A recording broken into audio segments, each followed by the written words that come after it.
So my family business here, based in Scotland, is hydroelectric power. We own and operate schemes in this village and across Scotland. What hydropower offers is a fundamental source of clean and renewable energy, which is exactly what we need today in Scotland for meeting our future climate goals, which is to decarbonise our economy with clean and affordable energy.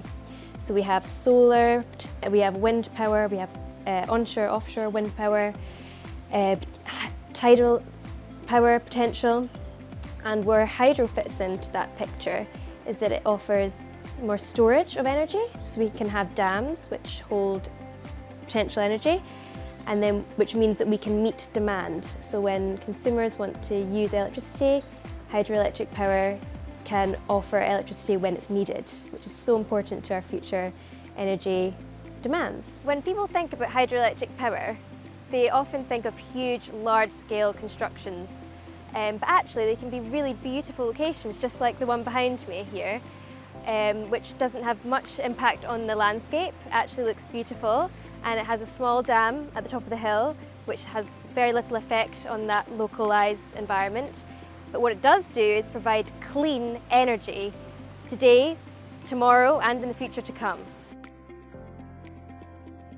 There was a moment in 2010 when the development of small hydro suddenly became positively incentivized by British and Scottish governments.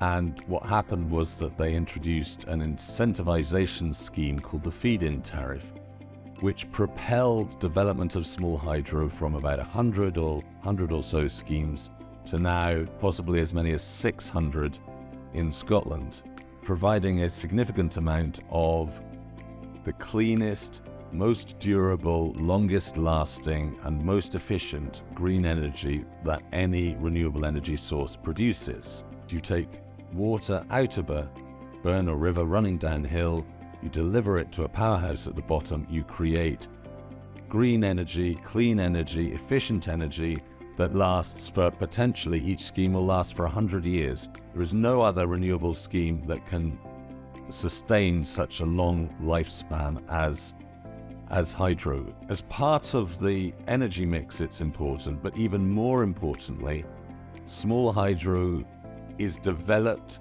designed, built locally. The British Hydropower Association is a membership organisation that's representing the hydropower industry across the UK. Hydropower is an essential part of the low carbon energy mix that we need to get to have the energy security in the UK. It's a small but significant part of that energy mix, providing generation in winter, peak tea time demand.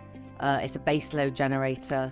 It's low impact on the environment. So you go from pico, which is really, really tiny, small schemes that people might have in their homes or farms, and then you can have really large megawatt schemes, which are big generators of renewable energy.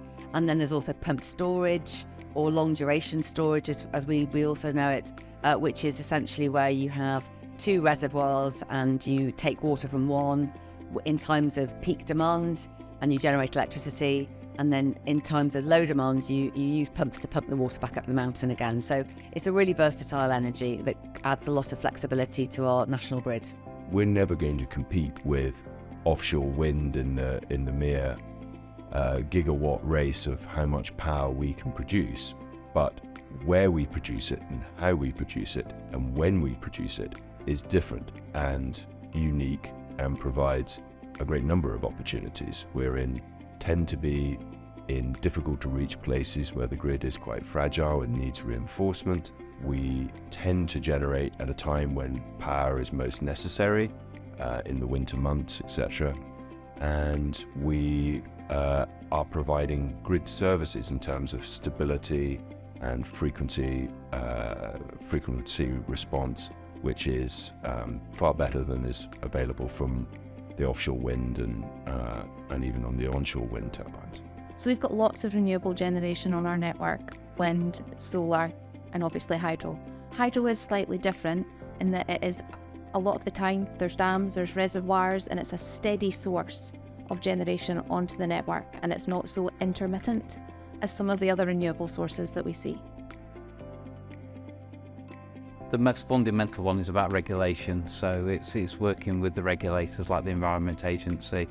They've got a fairly fixed view of how it should be in the future, but that's where I think we've got fantastic lessons to learn from the past, that they enabled fish passage back in the 1700s and the early 1800s, and we're really struggling to do that today. And it was the mill owners and the water power generators that did that, and I think the same could happen in the future. But we need to cooperate rather than it being a regulation, but also we need the will of the government to actually support it and make it happen, particularly communities. Every community had a water mill, so we've got local power generation available throughout the country. Well, the issue with hydro always has been that it's a relatively expensive investment at the outset, but what you get for that investment is a very long-term resource. So hydro has a great longevity. Investment in hydro means that you're generating power for decades. There are many hydro schemes that are approaching 100 years old that are still operating. But in order to have that longevity, you need to have a long-term view of the financeability of a hydro scheme. So not only the legislative background in terms of water resource utilization, but also to persuade the financial world that your scheme is a good bet in the long term. And one of the greatest challenges to that has been the business rating system that we apply in the UK, which is really an ancient piece of legislation, not particularly fit for purpose in modern business anymore. So there's a lot of challenges, particularly for new schemes connecting, and the network is quite constrained. The uptake of new hydro schemes coming on, the network that we're building is not happening as fast as the new schemes are coming. So there's quite a lot of constraint, and developers are having to wait a wee while before that they can get their connection. Its biggest challenges are what it's always had to face, which is one of getting planning permission, grid connections, and also awareness within government that small subsidies, incentives, support are needed. But it has a lot of strong selling points from a government perspective, because a lot of the resource that's used is local, a lot of the employment is local, and a lot of the industries that supply it are regional and local. So it has a lot of positives that potentially some of the other renewable industries don't have.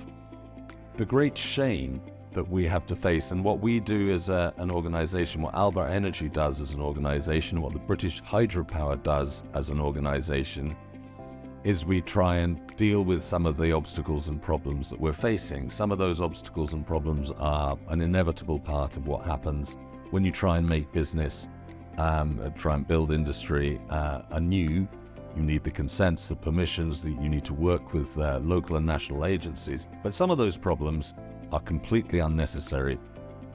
For example, the most pressing problem of all we have is a totally unnecessary imposition of huge business rates on small hydro, out of all proportion to any other renewable energy source, or indeed any other business. For some reason, small hydro is being charged business rates at a proportion out of all scale to any other business, and there is no sensible, logical explanation for why this should be the case.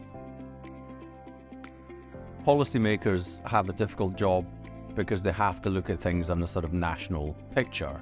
But I think there's a interest in, if the policy frameworks were supportive of it, is for community schemes to help to be looked to develop in terms of hydro. Now, I don't necessarily think that would be the additional 1,000 megawatts would come from that, but I'm not sure how much would. But there is a sense that having more localized generation, having the other abilities of customers to understand about local generation, and people being a little bit more connected back to this transition in terms of net zero, to me, it all seems like a very positive thing, effectively. So because, we can decarbonize, we can import offshore wind to a very large degree, but that doesn't necessarily mean that people are more connected to that. And there's maybe something in there in the transition that we can, that hydro particularly could look to help with. So hydro is low impact and low visibility.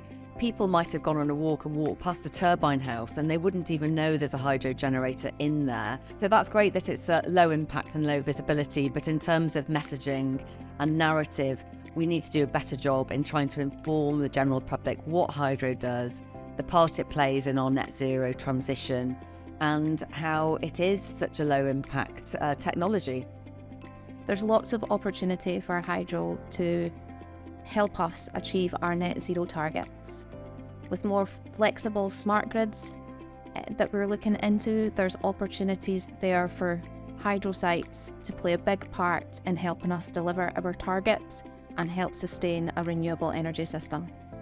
We have a job as an organisation, BHA and Alba both working together to work with Scottish Government, UK Government, local government to deal with the problem that has been created for us by the Business Rates Assessor of Scotland, who has imposed fines and fees about 2 or 3 times greater than would be the case for any other business. And if we can meet that challenge, face down the assessor, win our case against him, then the opportunities for developing what we consider to be the finest renewable energy source available is opened up enormously. And the prospects for a local green energy revolution in Scotland and the UK more generally is real. But we have to make it real and we have to get there.